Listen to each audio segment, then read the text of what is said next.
if you can drive this car, stick, obviously, too. If you drive this car, you can drive any car for the rest of your life. And I feel that way about Morning Joe. I feel like, honestly, there's nothing. There's no kind of TV you could throw at me that I couldn't do because I've done this for 14 100%. Years, where the light goes on and you just have to be ready to go.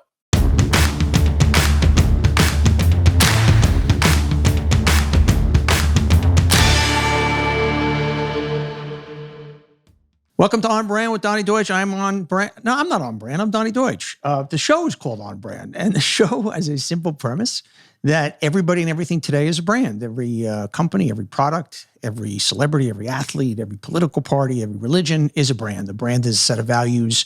And we live in a world full of brands, people's places, and things. And we do a couple of things on the show. We have our big brand interview about their own personal brand. And we've got the great Willie Geist, of course, anchor of Sunday Today and co-host of Morning Joe, and one of the best, most talented people in broadcasting. Fantastic guy. We're going to have a great interview with him. And we also do our Brands of the Week, which is basically we kind of talk about which brands are making the world go up and down, which brands are up, which brands are down, who's driving the zeitgeist. And let's get right, before we get to our interview with Willie Geist, let's get into our Brands of the Week. First up, brand down for Donald Trump. And here's why. Donald Trump, for the first time, falls off the Forbes 400 list. Yes. About a year ago, he stood at 399 out of the 400, and now he's been pushed aside. He's not even in there. He had a spot from 1997 to 2016, and this was always very important to him. You know, he always inflated his net worth anyway, so who knows? According to, it says it's got him $2.5 billion. I don't know if he even has that. But, you know, he was always so desperate to get on this Forbes list that he actually himself pretended to be a PR person. He made up a name, John Barron, and kept calling Forbes and saying, you know, this guy Trump's got all this money. I mean, but you got to know, for somebody like him, that's a big deal. So no Forbes 400 list for Mr. Trump anymore. Sorry, buddy. Brand down for, listen to this genius, North Carolina Lieutenant Governor Mark Robinson. This is a lieutenant governor, okay? This is the number 2 guy in the state, and here's what he had to say. He basically, it's a video, and it shows him speaking at the Asbury Baptist Church, and he says, I'm saying now, and I've been saying, and I don't care who likes it, those issues have no place in school. There's no reason anybody else anywhere in America should be telling any child about transgenderism, homosexuality, any of that filth. And yes, I call it filth. If you don't like that, I called it filth. Come and see me and I'll explain to you. So he's calling transgenders and transgenderism filth. And this man is still in office. Can you imagine, like, what world are you living in? These are human beings that you're talking about. And this man's in office. And this, God forbid anything happens to the governor of North Carolina, he is the guy. So what else do you need to say about this asshole other than his complete insensitivity, his ignorance, and his hate? So brand down for Mark Robinson. Brand down for the Supreme Court. This is really interesting. This is where the Supreme Court stands now in kind of public perception. A recent poll conducted by the Annenberg Public Policy Center for the University of Pennsylvania finds that a third of Americans, this is kind of weird, might be willing to abolish the Supreme Court altogether, or at least permit Congress to limit its power. And what, to those 1 in 3 people, how do you think we're going to settle certain things? Is it just we're going to go tag, you're it? I mean, there's a reason we have a Supreme Court, and there's a reason there needs to be a final place, and there's a reason something needs to not be part of the political system per se, but it's a pure judicial. Of course, there are politics in it. That's kind of scary. Basically, I think it has a function of a few things. I think there have been some unpopular decisions lately. I think people are losing confidence. I think people are losing confidence in institutions overall. Gallup reports the Supreme Court's approval rating in September just recently dipped to a new low of 40% versus coming in at 49% in 2021. And maybe this is because it's just, they see it as so politicized at this point, that the Supreme Court, people see they just, every time they vote along, the party lines, obviously Judge Roberts kind of shifts back and forth and seems to be kind of a down the middle kind of guy. But you've got the liberals always voting one way and the conservatives always voting another, and very rarely do they cross swords, if you will. And I think that's some of the reasons people are losing confidence in them. But we need confidence in our Supreme Court. That's not a healthy place to be if we don't. A brand down for Ron DeSantis. He makes my list every week. He's withholding funding from local school districts that are basically defying his mandate that you can't make kids wear masks to school. So he's going to keep salaries from teachers. He's going to not let them get paid if they're not following his rule that kids don't have to wear masks in school. So a school is just trying to keep his kids safe. Teachers and superintendents and people in those districts are not going to get paid because they're trying to keep their kids safe. And this is a guy that's being touted as one of the next presidential candidates in the Republican Party. Amazing. Amazing. AT&T, brand down. It's quietly becoming a powerhouse in conservative politics. This, according to Axios and MSNBC last week. It's taking heat because here's the simple thing. Since 2018, the company has donated $300,000 to the bill sponsors, and that's the bill about that passed in Texas as an unpopular abortion bill, and they've been behind this bill, giving it money, which is kind of reprehensible. And really, what they've done is they've been the main funder for One America News. AT&T-owned television platforms account for 90% of OAN's revenue. They've launched it. And OAN is worse than even Newsmax. I mean, they're just spreading falsities, lies, and AT&T has been funding it. And what else do you need to know? I mean, call AT&T and say, guys, what are you doing? This is, we go after Facebook a lot and talk about them. And here you have AT&T, and they've launched this conservative network on their platform. And conservative is one thing. Fine, we need conservative, we need liberal, we need everything. But this is a network that's spouting lies. So brand down for AT&T, which is behind that. I'm going to call it, I like it. It's, I'm not going to say a brand up for Facebook, but a ha-ha to Facebook. This is really interesting, and it bodes about the future of Facebook. Turns out that teens hate Facebook and Twitter. A 91-page survey put out this week by analysts at Piper Sandler quizzed 10,000 teenagers about their favorite social media platforms. 35% of the teens named Snapchat as the top. TikTok was a close second and 30. And Instagram was with only 22%. But in a distant finish was Facebook and Twitter with like 2%. So I wonder, obviously Facebook's not going away and they've got a lot of problems we've talked about, but young people are not using Facebook. And I'm sure in emerging countries they are, but you talk to your 12-year-old, your 13-year-old, your 14-year-old, they are not on Facebook. And that's got to be a big concern to Facebook. So certainly not getting the young audience at all. A brand up to California toys. Okay. California mandated a gender-neutral toy aisle for large retailers. So basically, LGBTQ advocates have pointed out marketing methods using pink and blue hues pressure children to conform to gender stereotypes. We have toys that look very much like they're for boys or very much like they're for girls. And now it's mandated in California, you've got to have kind of gender-neutral toys in a specific aisle, that you'd go onto the toys and it's not clear basically I don't know exactly what that means, but I think it's an interesting thing, an interesting swing to not feel kids who are having gender identity issues be forced into one area.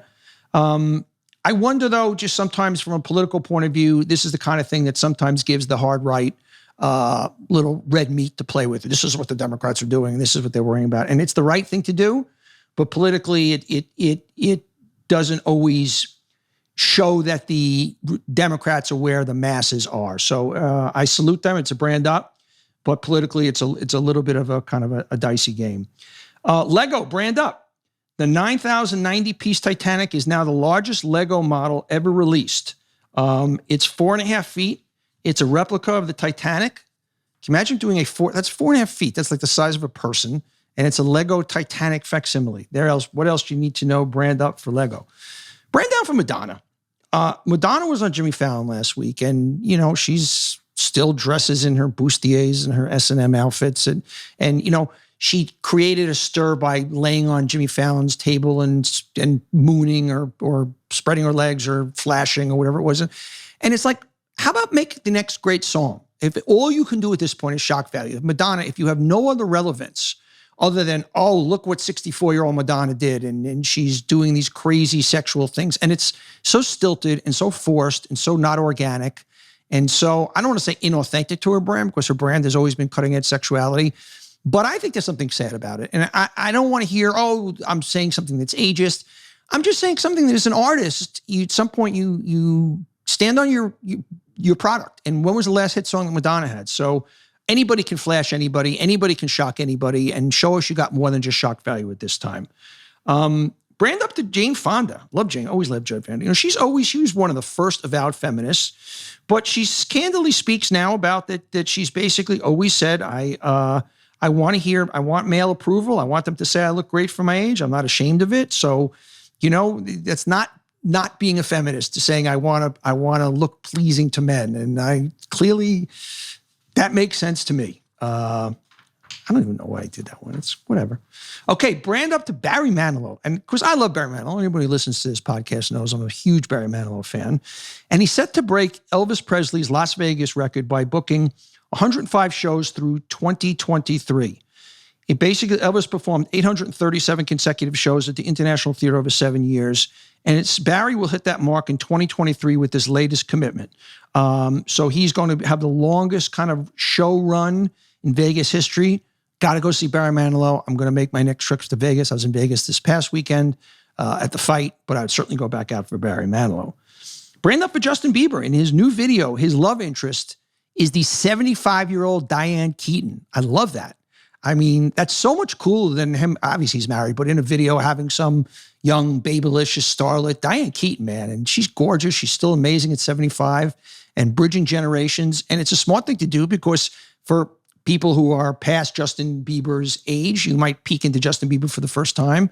And Justin Bieber people might go, why? Who is this Diane Keaton? Maybe I should see that movie Annie Hall. So I love it. There you go, Justin Bieber, brand up. Brand up for The Sopranos. They're breaking records on HBO Max. I've talked about their new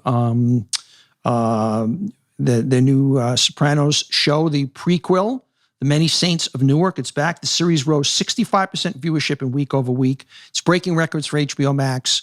Build a good product. They will come. I love this one. A brand up for the NBA. The NBA is turning 75, and they've got 20 legends to appear in the NBA's 75th anniversary ad. And what's really interesting about it, Michael B. Jordan, the actor, not obviously the great basketball player, stars as a bus driver who shuttles children through the neighborhood. And Larry Bird and Magic Johnson live across the street from each other. Julius Erving, Oscar Robertson, Bill Russell, Isaiah Thomas pop up. LeBron is in there, Kevin Durant, Kawhi Leonard, Zion Williamson, all in funny things.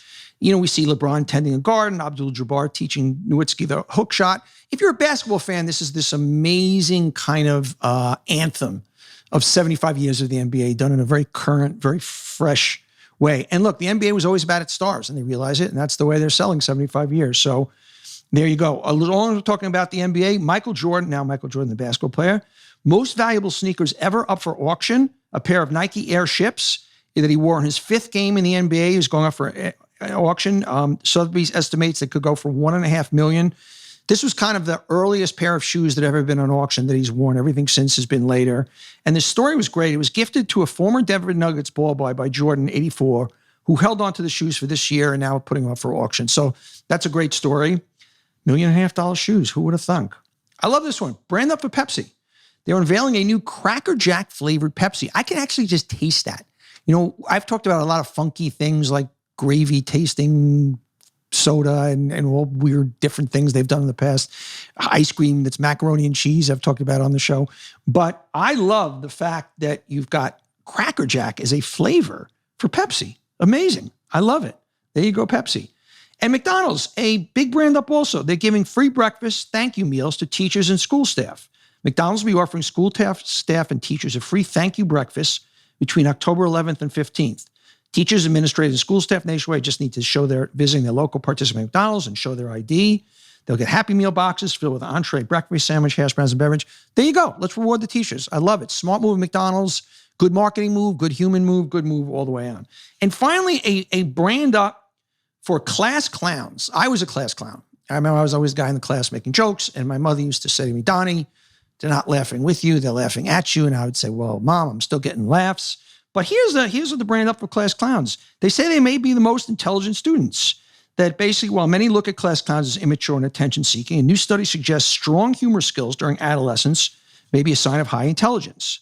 Authors gathered together in the study 200 children. They had each write captions for 10 different cartoons. And the ones that seemed to write the funniest cartoons had the highest intelligence quotient. So there you go. To all our class clowns out there, you are smart. Don't let them tell you any different. And when that teacher kind of reprimands you and you're going to have to go to detention, say, but teacher, I'm just trying to be smart, show you how smart I am. And those are our brands of the week. So let's get right to our interview with Willie Geist. Willie's one of the best people around anywhere besides his talent, just as a human being. He is everywhere. He is the host of Sunday Today. He's an author. He's a philanthropist. He is the co-host of Morning Joe. You're going to enjoy my talk with Willie Geist. Here it is. Okay, I want to talk to you about Postie. Look, in the competitive world of advertising, marketers are always looking for an edge to accelerate growth and reach new customers and get great results. Today, they're turning to the best kept secret in marketing, direct mail reinvented by the digital world by Postie. It's transformed direct mail by adding all the digital marketing capabilities found in channels like Facebook, Google, and YouTube.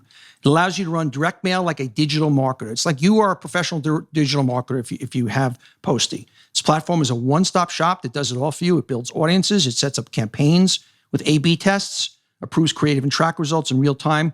Think of it as your direct mail easy button. Look, there's some companies that have 1,000 people working in the direct mail department. This is like having a department. It's amazing. It integrates your CRM, access data sets, and builds lookalike models from over 250 million U.S. consumers.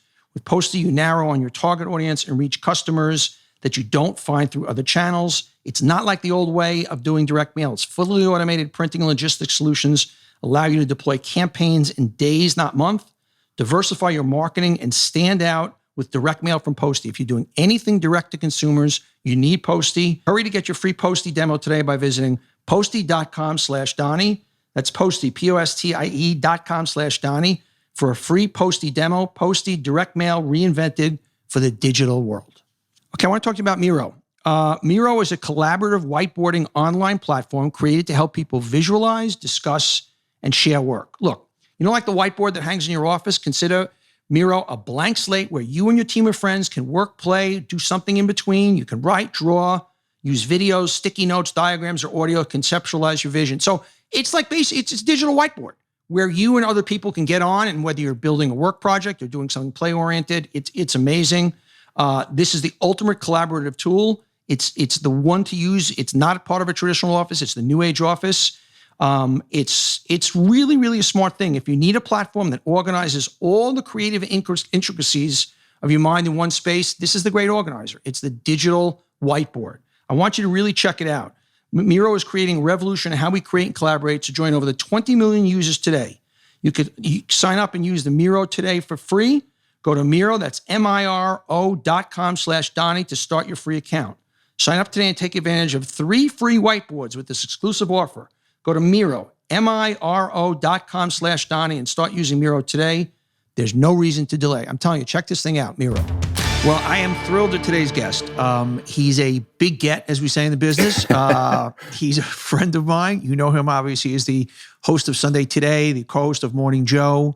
Has written a couple of books. He does incredible charity work with veterans, with Michael J. Fox. He is a man of the people.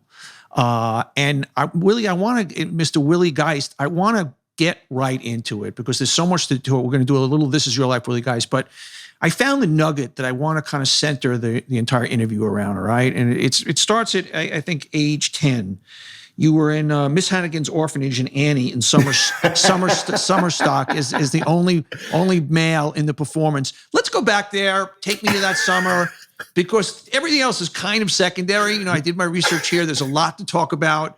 But that's kind of the thing that I think the audience wants to really dig into. First of all, great research. Second of all, that was number 1030 on the list of the first questions I thought you were going to ask. So well done. You know what that was? That was in I guess 5th grade. I was playing so much sports. I was playing football and basketball and baseball, and my mom wanted a little balance in my life. So one summer she said, "I'm putting you in summer stock," which for people who don't know is just, kids' local theater. So the play that they were doing that summer was Annie. The problem is all the orphans in the orphanage are girls. Mm-hmm. That's the whole point of the show. And I wasn't good enough to have another part, a boy or a men's part. Okay. So the woman who was directing the play, her name is Fran Kubian. I think she still works in Jersey in theater. She said, "I'm going to make some history. I'm going to make you the first boy in the all-girls orphanage." There I was. This was very 2021, I must say. Yes. There I was on the floor scrubbing, singing "It's a Hard Knock Life" with about 30 other 10-year-olds, but they were all girls. I'm just curious, as a 10-year-old, which puts you in around 4th grade, and you're an athlete, how did this go over in the schoolyard? I mean, by the way, we love Summerstock. We love everybody in Summerstock. But it was a little off-brand at the time for a 10-year-old football, basketball, baseball Willie Geist. I think I had enough, even at that age, enough self-esteem to roll with it. I'm sure I took a few shots in the schoolyard because I kept going with it. So then the next summer I was in The Sound of Music, where I bumped up from the orphanage. Did you play one of the Von Trapp kids. Okay. Oh, yeah. I was Friedrich. This is gold. Oh. I should send you a picture, Donny, of the knee socks and the lederhosen. And my voice hadn't changed yet, so I'm singing way up here on all the songs. Yeah, I think I ended up doing like 5 or 6 plays while I was also playing sports. So I credit my mom with that. She was like, sports are good, have fun. Let's put a little performance, a little music in your life. So sounds like you grew up in a charmed life. I mean, you were captain of the football and the basketball team. You met your beautiful wife, Christina, in 6th grade, which is, we're going to talk a lot about that. Great parents. Your father, Bill Geist, of course, correspondent from the CBS Morning Sunday Show, a brilliant, brilliant author. And I know you have the kind of same relationship with him as I had with my dad. But it sounds like in New Jersey, you just had the idyllic childhood.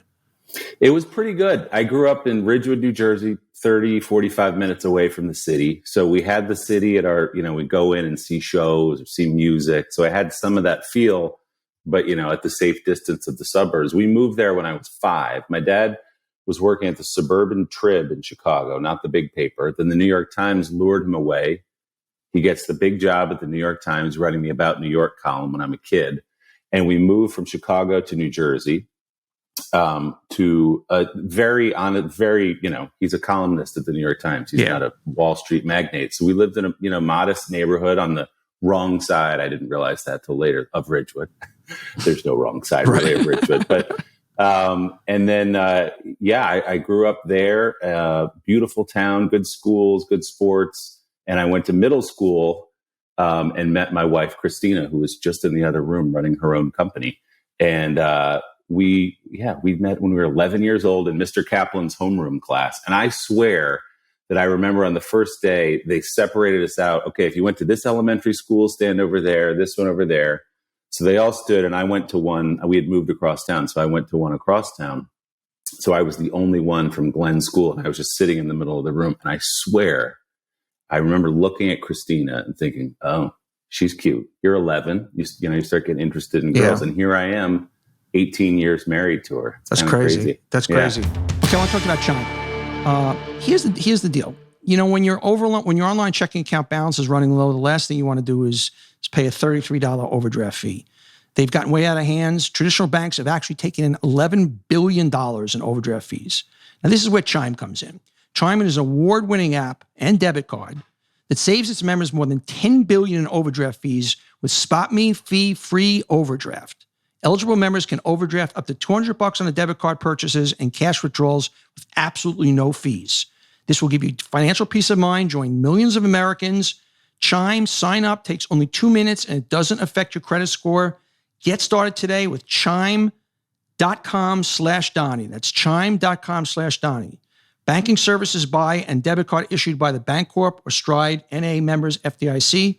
SpotMe eligibility requirements apply. Overdraft only applies to debit card purchases and cash withdrawals. Limits start at $20 and may be increased up to $200 by Chime. Chime members overdraft fee savings based on eligible members' use of SpotMe versus $33 average overdraft fee. Overdraft fee data based on bank rate, checking account survey, and CRL June 2020 overdraft fees report. But bottom line, never pay overdraft fees again. Go to Chime. Check this out. I really believe it. Chime.com. Okay, I want to talk to you about Four Sigmatic. And it's very simple. It's mushroom coffee. It's real organic. It's fair trade, single origin, Arabica coffee with lion's mane mushroom for productivity and chaga mushroom for immune support. If you're drinking coffee, this is kind of a healthier way to drink coffee. I've tried this stuff. It's really good. I think it's better than regular coffee. It helps you focus, get a lot of stuff done. You get a little uptick in your productivity. Mushroom coffee is also easy on the gut. Doesn't kind of leave you with that jittery feeling. All products are organic, vegan, and gluten-free. Every single batch is third-party lab tested to ensure purity. Now, you're probably thinking, does this coffee taste like mushrooms? No, it tastes great. Over 20,000 five-star reviews, and best of all, Four Sigmatic backs their products with a 100% money guarantee. Love every sip or get your money back. I'm telling you, try this thing out. Four Sigmatic mushroom coffee. They've worked out an exclusive offer we have here with Four Sigmatic on their best-selling mushroom coffee, but this is just on brand with Donny Deutsch listeners. Get up to 40% off and free shipping on mushroom coffee bundles. To claim this deal, you must go to foursigmatic.com/Donny. That's FOURSIGMATIC.com/Donny. This offer is only for On Brand with Donny Deutsch listeners and is not available on their regular website. You'll save up to 40% and get free shipping. Go right now to foursigmatic.com/Donny and fuel your productivity and creativity with some delicious mushroom coffee. Four Sigmatic. What's the, I don't want to leave you childhood yet, but just as long as we're on that, so what's the secret? I mean, it is, I've asked you this a bunch of times because you do have this really special marriage. No marriage is perfect, but you can tell, and you've been together since you're 11. So as a guy that hasn't gotten it right so far in my life, what counsel would you give? She's really funny. She's got a good sense of humor. I think there's something about when you do the jobs that you and I do, which is you're very visible, your life can start to get away from you a little bit, but I'm so grounded by her because she's known me since I was 11 years old. And so whenever there's any moment to puncture the balloon, she does it with the help of my kids. I was going to say, yeah, they're the ones that Absolutely. also, yeah. I mean, she's very funny and we're honest. And she always says we don't keep score. So it's not, well, I drove the kids to school, you got to go pick them up, or I did that. It's just mutual respect. It's not sitting on your butt while she does things or vice versa. It's a lot of it is unspoken, but her line is always, we don't keep score. You just, if she's having a busy day, without saying a word, you pick up the slack. And, but honestly, a lot of it, and my kids have got this too, is just a sense of humor, to be able to make fun of each other, to laugh at hard moments, to not let anything fester. If we have a problem or we're pissed off at each other, we can swear on this, right? This is a podcast. Yeah. We can say fuck, we can say piss, we can do anything here. Yeah. She'll just, instead of pouting, either of us, and going to our rooms and not talking for 2 days, she'll just look and, hey, you're being a dick right now. And I go, you're right. I am being a dick. That's my bad. Just to call that out in the moment, figure out where we went wrong and move forward afterward. And then we laugh about it, later. She's great lady. I want to talk about her businesses and her work in a little bit also. Before we leave your childhood, one other moment. I don't know why this stuck with me also. I kind of go to the moment. Your first WrestleMania at Madison Square Garden with Hulk Hogan. Here's the lineup: Hulk Hogan, Andre the Giant, Mr. T, Muhammad Ali, and here's my favorite, and Liberace. Liberace was there. Liberace. So take me down. Do my guest referee. I think that I'm going to do my quick math. So if it was 85, 36. So maybe you were like about 10 years old. Yeah, I was 10. Okay, very good. WrestleMania 1. My dad was writing because it was so insane and professional wrestling was just taking off. So he had that About New York column. So he was writing about this wild event that was coming to Madison Square Garden. So my mom and I went along. We got seats, and I'll never forget. This is a story we still tell. We were sitting next to a guy, and he had boots on, and his pants came up, and he had a knife in his boot. And my mom said to him, "What's the knife for?" And he said, "This is for if anybody messes with the Hulkster." I'm like, wow, there's an intensity here. There's an intensity to this crowd. But yeah, I was super into wrestling. I had the Hulkamania t-shirt that I wore to school all the time, the red with the yellow letters, and had all the action figures.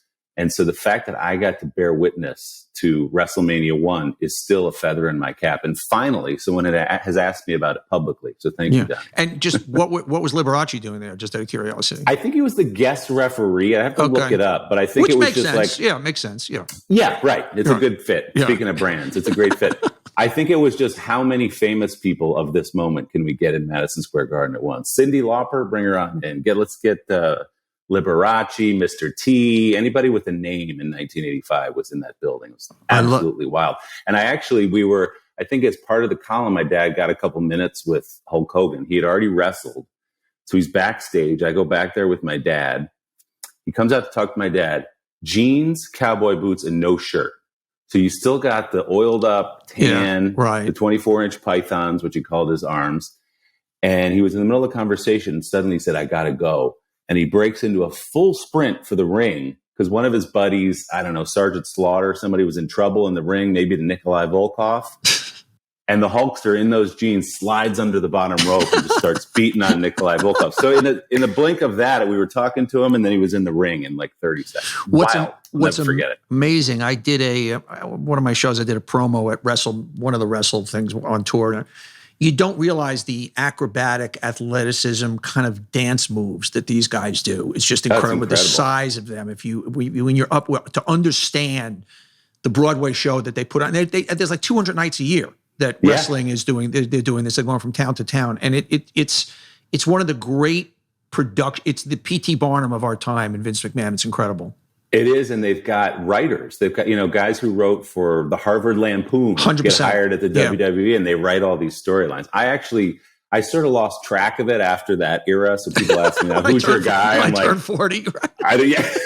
A couple of years ago, you put the action figures. Christine was like, "Can we move the action figures out of the living room, please?" Yeah, she won't let me go to WWE Raw on Monday nights like I want to. But yeah, they're The Rock and those guys, but The Undertaker was sort of like my last guy. So I think I was probably in my late teens, and then we moved on. So you go to Vanderbilt, have a storied career there, and have a good time there. You come out, you're working around, you're kicking around CNN, you're kicking. I'm still not clear how you ended up in that seat on Morning Joe, which is obviously a big part of your brand. It's a hard thing to explain. I'll give you the short version. Okay. So I worked at CNN for 6.5 years in Atlanta. That was my first job out of college. Grew up in New Jersey, went home after I graduated, drove a liquor delivery truck in Hohokus, New Jersey for about 6 months. Great job, big discount. My dad, when I left to go get a real job, he was sort of mixed about it. He said, well, the family discount was nice. How bad do you want this job? Yeah. So I moved to Atlanta, worked for CNN, and then I moved back up to New York when I was 28 years old, I think. Took a job producing a sports show. I wanted to get back to New York was the big thing. Right. Where I grew up. So got up there. That show's canceled after 9 months. So that was the last show was on Christina's 30th birthday. We went out to dinner. I took her out on her birthday, and I had no job. Yeah. And it's amazing. 30. You were going nowhere fast. I was 30. Yeah. Totally behind the scenes. Yeah. And at that point without a job. And I didn't know, I really, truly didn't know what was next. So, long story short, I got hired with a couple of other guys to be freelance producers at MSNBC. Mm-hmm. And they had just hired a guy named Tucker Carlson to host a nightly TV show. Wow.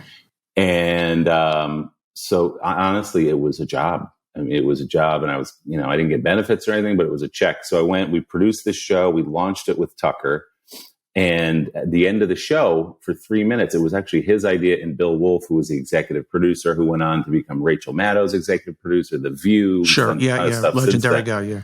Yeah, so he and Tucker thought, well, what if you and Willie, you seem to have a good rapport, what if you went out at the end of the show, Willie, from the control room and just shot the shit with Tucker? Bring up some news stories, do some crazy video from the internet, whatever. Mm-hmm. So that's what I did. With the headset around my neck, I'd run out and we'd talk for 3 minutes. So from there, I started, it got a little bit of traction. Imus mentioned it on his show. Before we leave that, though, just Tucker Carlson was the dick factor in there at that point. I mean, because the guy is just, I don't know if he's doing performance art, but there's a lot of evil stuff that comes out of his mouth. Where was he at that point? Tucker was one of the most, I have to say, one of the most charming and generous guys I'd ever been around. We went out to, because we had, I only knew him from Crossfire with a bow tie. Sure, I don't know what's this guy. And then and I think Bill Wolf and anybody who worked on that show would tell you the same thing.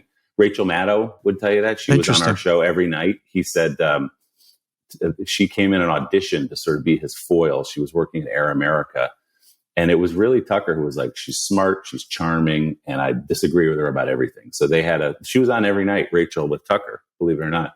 So I owe him a lot, and I understand. So how do you square where he is now? Is it the Trump factor? You hear the chants from the audience and you play to it? Well, I mean, because there's just stuff he's doing that's just wrong. I mean, just, whether it's vaccinations and some of the things he says, the lies. So is it performance art? You know him, you know the good side, as you have nothing but nice things to say about him. So just kind of do a little human experiment and explain it to me. Yeah, I think he's had a lot of success doing what he's doing right now. And, he's got the highest rated show on cable news. And I think he's always had a contrarian streak, not a contrarian streak. It's who he is with authority, with government, with the media, with all those kind of people. But what you point to correctly is this is something else that we're talking about now when you talk about vaccines and January 6th and all these sort of foundational crises in the country. So I don't know. I don't have an answer. I know that he doesn't I know he loves going against the grain when it comes to a story that the media has taken. But in this case, this is not a media story. These are sort of the crux of the matter. But as I say, I don't work with him now, but I got you. I had nothing but good experience. Interesting to hear. Okay, so you're doing this 3-minute bit at the end with Tucker. Yep. Yeah. So then that turned into segments. Joe Scarborough had a primetime show on MSNBC 9 o'clock called Scarborough Country. He caught me with Tucker. Hey, I like that guy. So I did a few pieces for Joe's show. Keith Olbermann had a primetime show. Hey, I like that guy. So I did some pieces for Olbermann. So all of a sudden I'm still producing Tucker's show, but all of a sudden I'm getting a little bit of a clip reel with some of these other appearances. Kind of like the early Lewis on Morning Joe, right? Yes, Louis Bergdorf, our boy Louis, Sweet Lou. Yeah, and then I started doing some Weekend Today segments, mostly like pop cultural stuff. Sure. And then in April of 2007, Don Imus gets fired from MSNBC, and his radio show is simulcast in those 3 hours from 6 to 9. So all of a sudden they've got a hole. And when I tell you, Donny, they were asking anybody with an NBC ID if they could host an hour just to fill the time. Get out there. Yeah. So I remember the boss at NBC calling and saying, hey, we need you to host tomorrow. I said, host what? The 3-hour morning show. The 3-hour morning show. I produce another show. I do 3 minutes at the end. You can do it. You're good. It's one of those times actually where someone believes in you more than you've even considered for yourself. You could do this. So I started filling in there, and then Joe really decided, okay, I'm going to move from primetime and do this 3-hour morning show and get back to politics. It's what I do best. It's what I really know. It's what I'm good at. So he sort of assembled this team. Joe did. It was me, and Mika was doing cut-ins in the evening. Mm-hmm. And so it was an unlikely squad. The three of us didn't really know each other. I knew Mika from her work at CBS, and Joe really just knew her from these evening cut-ins. But there was something that told him this might work. And he was right. I mean, here we are 14 years later. It's amazing. The three of us still this morning sitting on that set together because Joe sort of had that vision and really pushed for it. So I didn't think of myself that way. It was, again, Joe said, no, I want you to I don't want you to produce this. I want you to co-host the show. I said, oh, really? Okay. And there I was. What he said to me, he goes, the way it started, and this is kind of a set of template, you guys were just talking off camera. And he said, okay, when the camera goes on, just keep going. Yes. We're not doing an introduction. We're just going to keep doing that. Yes, which, by the way, as you know very well, is what it is today. we dial it down a little from the commercial conversations, maybe in language and things like that. A little bit. It really is that. And I think if you asked Alex Corson, our executive producer, he sets out a rundown and he has an idea of where we're going to go. And by the time we start, it may look nothing like that because we open the show and Joe has a thought about maybe it's the Red Sox and the Yankees. Maybe it's something he just read on his phone and he holds it up and he reads the whole thing. And it's often those are the best moments on the show where it's not, here is the news and here's the thing we need to be talking about, where it's just us talking. And especially when we're together at the same table, like we got back to New York recently for a few days. Great being there. Yeah. And it just felt like the old show. You know? It really, I miss that. I mean, look, it still works, obviously, but there's an extra little special magic there. It's interesting when people say to me, "Oh, when you go on the show, do you know the questions? Do you know the topics?" I'm like, nothing. You show up, and the train takes off, and you get on your seat, and then you're not quite sure if it's going to stop at Mineola or Massapequa or wherever. Switching in Ronkonkoma, usually that's our move. It is crazy though. And like even trained professionals, like well-known media figures who come to the show, they'll come on and after go, whoa, how do you guys do this every day? Yeah. And I guess it's because it's all we've done and all I've known is it's just the way we operate. You have to be read in on everything. You don't have to have a strong opinion on everything, every detail, but you better know something and have something to say about it. And it has just been such great training because we don't have much prompter. No. We just talk and you have to be able to talk. You have to be able to ask a question. You don't know when it's your turn. You just have to keep that ball in the air for 3 hours. And I always compare it to when I was learning how to drive. My mom taught me how to drive. Our car was an old 1984 Jeep CJ7. No power steering, rusted out floor. It was very hard to drive. And my mom said, if you can drive this car, stick obviously too, if you drive this car, you can drive any car for the rest of your life. And I feel that way about Morning Joe. I feel like, honestly, there's nothing. There's no kind of TV you could throw at me that I couldn't do because I've done this for 14 years where the light goes on and you just have to be ready to go. It's amazing, and you must feel this every day, where that show, the passionate nook that it fits into our culture. And there's really nothing like it. It really is a show of record. And it is what I get, and it's probably 100th of what you get if people stop. Give them hell, keep going. But the average age is probably 70 plus, but that's besides the point. But, yeah. But it's really amazing how important that show is. Yeah, and the people who watch the show, and this is probably true of most MSNBC shows. I'm sure that's what Rachel hears on the street. I'm sure it's what Chris Hayes hears on the street is passion, investment in the story. They know everything. Things you've forgotten. Somebody will come up to you and say, that thing you said last week when you were talking about Ted Cruz, or that thing you said about the debt ceiling. They have very specific attention, and they feel like there's something about waking up in the morning, turning on the TV, and we get the first crack at everything, which is what I always love, because it's no one's fault. But as you watch the course of a day on any cable news channel, it's a wheel. Yeah, I heard them talk about this on Morning Joe with different people, and I just love that we wake up. What's happening today? We get the first crack at it, and it's a different person on the street. My wife can figure them out actually by sight than the Today Show fans having this double life. Completely different. Who are from all over the country, and they just love the show and they like the characters on the show. The Morning Joe audience is a very well-read and invested audience who knows everything about what's going on. So you don't have to really hold their hand through the story. They just want to know, what does it mean? And hopefully we give them that every morning. So for 4 years, or more than that, actually, for 5 or 6 years, you had a great storyline every day. I mean, it was good and evil. It was everything you could write if you were central casting, obviously with Trump.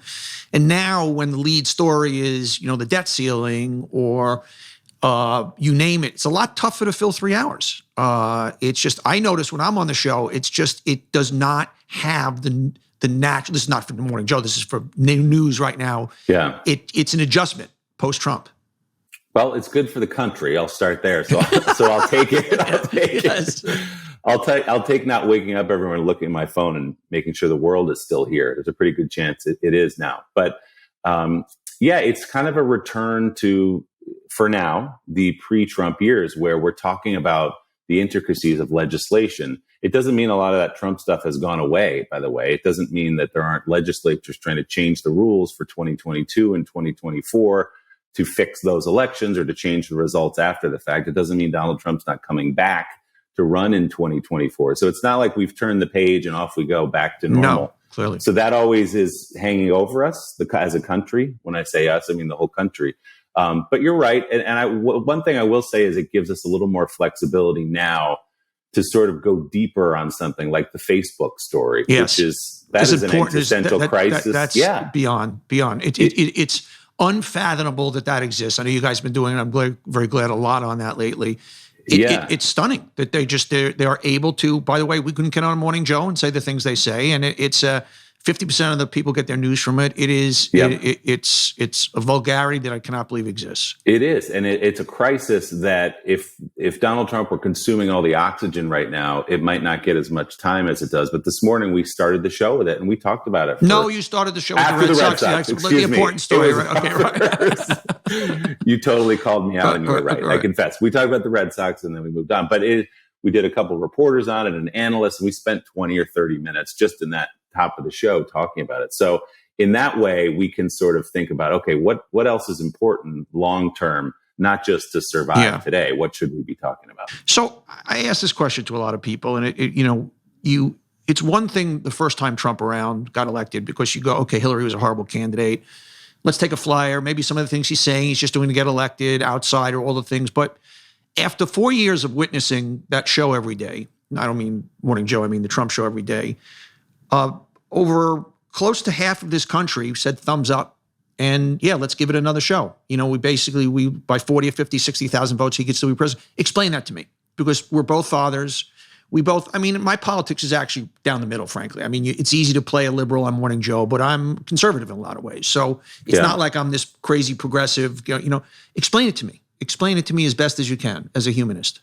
I think a lot of people, through their information filters, have been fed absolute lies about what this president is doing, what the last president did, what happened in the 2020 election, what vaccines can do to your body.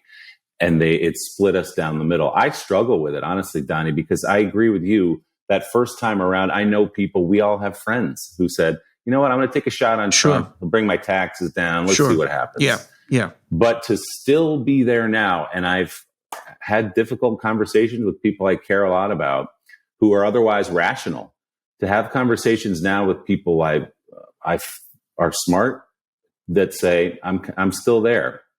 I say, so do you believe that he won the election? Well, there are a lot of questions. So what they're doing is they're just regurgitating and reciting the stuff they see when they watch Fox or when they're on Facebook or when they listen to certain talk radio.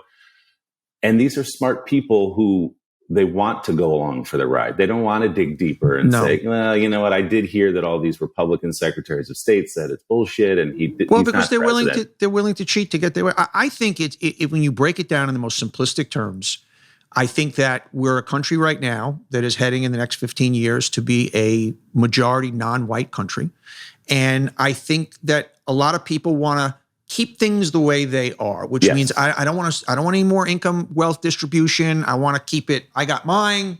You got yours. Let's not change things too much. So I'm not even saying it's a hard racism in terms of whatnot, but it's a softer, more in certain ways, sinister racism that I see with friends of mine that are no longer really friends of mine, where I'm not talking about the people we see down on TV on January 6th. I'm talking about people who, they care about their extra 3 or 4% on taxes. They don't want to give away anymore.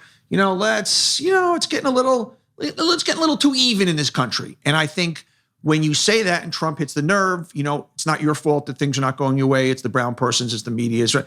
Is a powerful message and trumps everything else. And we'll let people just justify anything. Totally agree. And I think the evil genius of Donald Trump is he got that intuitively. And he said, okay, that's the button to push, which is the explicit, sometimes implicit, but usually explicit message from him was the country's getting away from us. Yes. Getting away from you. It's getting away from you. Yes. Yes. All the things you've loved, your family, your church, your guns, your philosophy, your small town, your job, all these things are slipping away. And there's a reason why. It's those people are moving in and taking it from you. And those people could be immigrants. Those people could be academics. Those people could be woke culture.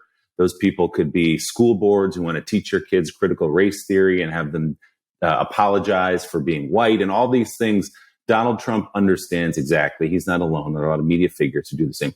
How to stir that up and to say, I'm the one. I alone can fix it. I'm the one who can pull this thing back. It's getting away from us, but if you vote for me, I will pull it back. And that's the subtext of everything he does and says, which is that we're losing our country. Yeah. And I'm this big, strong figure to pull it back for you.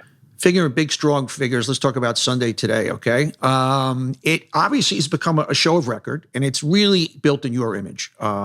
It's the anchor is you are getting the best interviews on TV. I mean, it is. We'll talk about the booking of Bill Murray and Jerry Seinfeld and Al Pacino and Dwayne Johnson. I mean, it's become kind of the stop. How did that happen? Yeah, I mean, because you just basically said, "Here's the hour," and you got cameras and okay, fill the hour, and you've made it and your interview style. And so many of the celebrities have said this about you that in a matter of 10 or 15 minutes, it's like, wow, this is a safe place. And this is a guy that's having a conversation with me. It's kind of informed the entire show. Yeah, we're almost 5.5 years old. NBC came and said, we'd like you to do the weekends on the Today Show. And I said, well, I don't want to lose Morning Joe and I don't work 7 days a week. So can I do Sunday? And can I just just strip it down and build it back up again? So that's kind of what I did. And to their credit, Noah Oppenheim and everybody at NBC, our president said, go do it, and gave me some freedom and some time to figure out what it was. But the big interview is the sort of the cornerstone of the whole show. And it's one of those things where when you set an example and you do a few of them, other people see what you're up to. Build it, they will come. Yeah. Yeah. And I think the publicists and the actors and everybody go, okay, this is a place where I'll have time, first of all, to tell my story. Where the conversation will go beyond the 5-minute live interview, you plug the movie and say goodbye, where we can tell your story. And what I found is, it's funny, the actors and musicians and CEOs and all these people actually don't have a lot of other places where they can sit and talk about themselves at this length to tell their story. It's sound bites, it's this, and it's just, that's an interesting point. There used to be Larry King, which was kind of, there isn't that anymore because primetime, you see everybody everywhere, so it's hard to do Right. a strip show on that every night. But I mean, Exactly. Really, there is no other place right now. That's interesting. Yeah, and there are some people who go, I don't. Some people say, no, I don't want to sit and talk about myself for an hour, because that's what we ask for, 45 minutes to an hour. And but most of them, you pull out, like you honestly, like you just did with the me being an Annie. Like that's the kind of thing I haven't heard someone say to me ever, and that's a fun thing to talk about. And I try to find those things, not the obvious. And they go, oh my gosh, yeah, that's right. I had this theater teacher, and this is the reason I got where I am. So you sort of build up this body of work over the first couple of years, and then 2 years in, you leave a phone message, because this is how Bill Murray operates. He doesn't have a publicist. He has an answering machine. You call, you leave a message. This is the Today Show. We'd love you to come on, Willie Geist. If you hear back, he says, yes, great. If not, if he doesn't call you back. So then he didn't call us back. And he showed up at the Today Show studio for a live interview with Savannah and said, oh, to our brokers, by the way, I want to do that Willie Geist show. Let's just do it right after this. They go, that's not quite how it works. We got to set up. So he said, all right. He said, I'm here till tomorrow. Have him come to the hotel tomorrow. So I said, of course. So we go to the top floor of the hotel he's staying at in Midtown, set up in the bar. 10 o'clock in the morning, the elevator doors open, and there's Bill Murray, hair messed up, golf zip-up sweater, New Balance sneakers, pair of corduroys. And we sit down and we talked for over an hour about everything. And that's one of those, you don't want to be the guy who's reciting Caddyshack lines back to him. Yeah, no. But he was happy to talk about the after parties at SNL. Right. And again, it's not something he does a lot. And so those are the ones where you get somebody who you don't see everywhere, to your point about everyone being anywhere. Then a Seinfeld sees, well, if Bill Murray can do it, it's a safe place for me also. And that's what happened. And so Jerry Seinfeld's guy saw that and said, oh, okay, I get what your show is. He said, would you take Jerry? I said, yeah, I think you can make room for Jerry Seinfeld. We'll have a meeting. I'll get back to you on that, And then that went well. And then this man also represents Letterman. Yeah. And then here comes Letterman. So, and they say, well, Dave wants to go fly fishing with you up in Westchester County. Great. So the next thing you know, I'm standing in a stream in a pair of waders with one of my heroes right there. And he's giving me crap. And so, yeah, we feel lucky to have had the patience of the executives to let us figure it out, and to have the time and space to run long interviews that you don't see other places. When you're sitting there with Letterman and you fly fishing, and you do you ever step outside yourself and go, wait, I'm not kidding, who's at WrestleMania. I'm fucking sitting here with fucking Letterman for an hour. Like, you wait for someone to tap you on the shoulder and go, out of here. Yes, yeah, totally. And Bill Murray was the same way. People that they lived, when you're growing up looking at these people, they lived on some other planet. There was no way you were ever going to meet them or have an interaction with them or have them know who you are. That's impossible. And then when it happens, you do have that minute. And Dave immediately, it was one of his first interviews since he'd been seeing the Santa Claus beard. So we sat down. I said, first question, what's the deal with the beard? And without missing a beat, he goes, well, what's the deal with your toupee? And I said, I'm chopping it up with David Letterman. He's giving me shit. Like, what is going on right now? And the same thing, you mentioned Al Pacino. That was he doesn't do a lot of those interviews. Nothing. And we went out to LA and did a long interview with him, followed by a conversation. We rented the similar car to the one he drove in Scarface. Yes. It was an Impala, I think it was, or it was a Cadillac. Well, the one he had in Scarface was the yellow Cadillac with the fins. Yes. So it was a version of that. It wasn't exactly that. So I'm driving around Beverly Hills, top down, cameras rolling, we're talking, and Al Pacino was sitting next to me. And it was that thing, like you just said, I pull up to a red light, and I'm sitting there, I'm in a car, I'm in Beverly Hills, and I look over, and Al Pacino is riding shotgun. And I go, how did this happen? How did I get in this car with Al Pacino? And the answer is a lot of luck, those twists and turns that we talked about, and also just working your ass off. Yeah, it's a combination. Most successful people I've spoken to, you got to look. It's hard work and it's all the stuff, but you need a couple of breaks also. You just and the ones that can't recognize that have lost touch. Exactly. They think it was owed to them. But I mean, to be driving around and they say Al's only got 15 minutes in the car. 45 minutes in, Willie, take a left up here. I'm going to show you something else. What's the through line? You sit and you talk to people like that in The Rock and Ryan Reynolds. And have you done a human study and said, okay, the common thread of people who are reached that level of celebrity and iconicness, whether it was there before or now it's here now, is there any kind of human thread that you see? Yeah, I mean, I believe it or not, this is going to sound crazy given the level of people I've interviewed on that show, but there is some humility there. And I think part of it is every one of those people had some moment where it wasn't going to happen, where I wanted to be an actor. My show got canceled. I couldn't get arrested in Hollywood, and I was going to go back home. And they had to figure out a way around that. So I think what I've learned is with these people, and most people, I think, is there's the talent side of it, but then there's the navigation and the drive to figure out how to get where you're going. Because there can be, I think if you talk to Jerry Seinfeld, might tell you that he came up with funnier comedians maybe than he is, but they didn't have what he had in terms Something of, else. I'm going to get where I'm going. I'm going to get where I'm going, and I got to figure out how to do it. So I think a lot of them have been humbled, and I think they just have incredible drive, and they're just, I find, you mentioned Dwayne Johnson or Kevin Hart, they're just relentless. Yeah. You talk to these guys and they got 15 projects going on at once, and they're on a Zoom with their tequila brand, and then they got this movie coming out, and they're executive producing this other thing, and they just don't stop. They don't and stop. They're grateful for being there, and there's a little bit of fear maybe too of it going away. Losing the seat, yeah. And man, they just don't stop. What I found I used to have a CNBC nightly talk show. I interviewed a lot of big names like that. And I found the bigger the name, the nicer the person. I found it was the mid-tier wannabes that came with the entourages that wanted the green M&Ms, but The Rock would show up, or Harrison Ford, or Bon Jovi, or Gwyneth Paltrow, and they were just all just as cool as could be, Exactly right. And no, I'm glad you said that. That's so unexpected, and nobody gets that, but it's absolutely true because they're confident where they are and who they are, and they don't have to prove anything to you. I was talking to Dwayne Johnson beforehand. We had met before our interview. We had met at the Time 100 a couple of years ago. Didn't think he'd remember that even. And we talked about hip hop for a couple of minutes after we were chatting at the Time 100. So here I interview him 3-4 years later. He sits down, brother, what's going on? He goes, hey, I wanted to say before we started, we met. I don't know if he said to me, I don't know if you'll remember. We met at the Time 100. I go, yeah, I do remember Dwayne "The Rock" Johnson. He said, I was on the list and I had to speak that night. And I was nervous. I was having imposter syndrome. These are Nobel Prize winners and heads of state. Why am I in this room? He's like, and when we talked about hip hop, it totally put me at ease. I forgot where I was, and it just made the night easier. So to have a guy like that, even have the self-confidence to admit that he was nervous in that room, all these things, to your point, these are the people who are comfortable with themselves. And they honestly, I can't think of maybe a small handful of difficult people that we've interviewed. I found the same thing.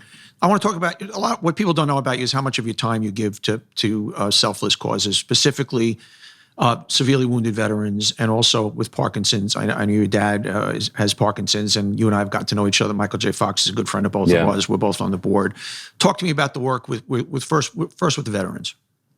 Yeah, the group my wife, Christina, and I work with is called Operation Mend. It's out of the UCLA Medical Center. And it actually started more than a decade ago. Christina was in a nail salon reading People magazine. And on the last page of People magazine, there was a profile of a Marine veteran from Iraq who was severely burned head to toe. His personnel carrier had been blown up by an IED. And there was this program at UCLA Medical Center that was offering free reconstructive surgeries to veterans to help them get their faces and their lives back. And it really stayed with her. And she said, God, I just can't stop thinking about this guy I read about. And I said, well, why don't you call him? Next morning she calls, and before you know it, we've set up sort of an East Coast outpost of Operation Mend. And they do incredible, incredible work. They come to the Veterans Day Parade in New York every day, and we get a chance to see all these guys. Once a year, we throw a big dinner for them and hang out with them, and they become friends, and our kids are friends. And to see them, there's one guy, a friend of mine named Joey Polk, who the first time we met him, severely burned, lost his fingers, everything else. At the dinner, hoodie on, like this, not talking. He has 10 surgeries the next year. He's starting to get his back. The next time, there's no hoodie. By the third year, he's up giving a toast and thanking everybody. So what they do there really is they rebuild them head to toe, and they give them their lives. Sometimes their kids are afraid of them. They can't go to the mall, all these things. It's really heartbreaking. Wow. But these doctors, for free, fly them and their families there and take care of them and truly transform their lives. So, it's, the small part we do of bringing some attention to Operation Mend pales in comparison to what these doctors are doing and what these veterans go through. If people want to get involved, where would they go? They got a website, Operation Mend. I'd have to just Google Operation Mend. It's at the UCLA Medical Center. And yeah, they're looking for support, obviously, but really they're looking for patience. It's almost a communications challenge. They want all these veterans to know we're here. And if you're not getting the care you need, we'll fly you here. The treatment is free. The surgeries are free, and we will see you all the way through this. And they really do. I mentioned that you work with Parkinson's. How's your dad feeling? As I said, I met your dad once or twice at your parties. He's a legendary guy. I know. I could see how close you guys are. How's he doing? He's okay. He's had Parkinson's for 30 years. It's a scary thing because I think he was diagnosed. He's 30 years older, exactly, almost to the week than I am. And we're coming up, I think next year I'll be the age he was when he was diagnosed. So he was 47. And so he's had for 30 years, but to his forever credit, he worked through it. He worked at CBS, got on planes every week, told his stories, was on camera. It was slow to develop, so nobody really noticed probably for the first 10 years. But even when it became visible to the audience, he kept going, he kept working, and it kept him active and it kept him engaged. And he didn't retire till 3 years ago. So 26 years, 27 years into Parkinson's, he was still working on the air at CBS. And so he's good. He lives not far from us. He's about 30 minutes from where we live. So we get to see him all the time with my kids, and my sister's nearby and his kids. So I think the combination of having Parkinson's for 30 years and retiring sort of accelerates things a little bit. You're not out in the world and as engaged and you should be. COVID didn't help. He couldn't go to physical therapy, all those things. But he's good. He's got my mom and a lot of people looking after him and caring for him. So he's good. Thank you for asking. Deal. Hey, man, I asked this of everybody. What's the Willie Geist brand? Well, I don't like to think of myself that way, but since you asked, I hope my brand is authenticity, which means this is the only way I know how to do television. It's the only way I know how to deliver the news. I'm incapable of performative television, of being someone I'm not. I hope that if somebody met me in a commercial break, I wouldn't be much different from the person who comes on the air a couple minutes later. If they met me on the street, I wouldn't be much different.